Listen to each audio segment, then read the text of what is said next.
Lu tahu nggak? Ada satu orang di Prancis yang cuma bersenjatakan pena, tapi bikin raja-raja gemetar, gereja marah, dan rakyat bangun dari tidur panjangnya. Dia nggak punya tentara, nggak punya kekuasaan, tapi kata-katanya lebih tajam dari pedang. Namanya Voltaire. Orang yang ngajarin dunia buat berpikir sendiri, di masa ketika ngomong jujur bisa bikin lo masuk penjara. Cerita ini dimulai di Paris, tahun 1694. Lahir seorang anak bernama François-Marie Arouet, yang kelak dikenal sebagai Voltaire. Dari kecil dia udah beda. Sementara anak-anak lain diajarin buat patuh dan tunduk, dia malah sibuk nanya, kenapa? Ayahnya pengacara, pengen anaknya hidup aman dan jadi pejabat kerajaan. Tapi Voltaire nggak tertarik sama hidup yang rapi. Dia lebih suka nulis, ngeledek, dan nyindir kebodohan bangsawan. Di usia muda, Voltaire udah paham satu hal penting. Kalau lu ngomong terlalu jujur di depan orang berkuasa, siap-siap dihukum. Tahun 1717, dia ngejek keluarga kerajaan lewat puisi. Hasilnya, masuk penjara Bastille, tempat yang bahkan nama aja udah bikin orang merinding. Tapi ironisnya, justru di sana Voltaire berubah. Selama hampir setahun di penjara, dia nggak nyerah. Dia baca, nulis, dan keluar dari sana bukan sebagai korban, tapi sebagai senjata yang baru diasah. Begitu bebas, dia langsung nulis drama, esai, dan puisi yang semuanya nyindir penguasa dan gereja.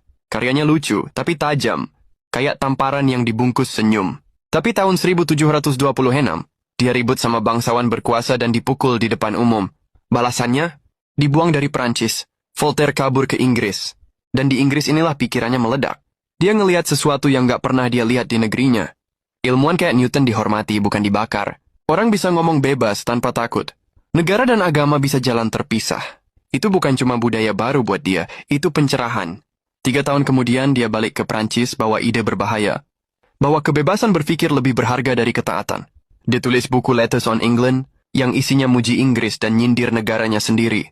Buku itu langsung dilarang, dibakar di depan umum. Tapi kayak api, ide-idenya justru makin nyala. Salinannya disebar diam-diam di seluruh Eropa. Voltaire paham, kalau lu mau ngelawan tirani jangan pakai pedang, pakai kata. Dia mulai main cerdas. Masuk ke lingkaran bangsawan, dapat uang dan pengaruh, tapi tetap nyerang kemunafikan lewat tulisan. Karyanya Candide 1759 jadi masterpiece. Kisah konyol tapi gelap, sindiran buat orang-orang yang percaya semua terjadi demi kebaikan. Buku itu dilarang di mana-mana tapi dijual di mana-mana. Orang ketawa waktu baca tapi juga mikir. Dan di situ kekuatan Voltaire, dia bikin orang sadar tanpa harus berkhotbah. Tapi yang paling penting, Voltaire nggak cuma nulis buat lucu-lucuan. Dia peduli pada keadilan. Waktu seorang pria bernama Jean Calas dihukum mati secara salah karena perbedaan agama, Voltaire murka. Dia nulis ratusan surat, kampanye tanpa henti,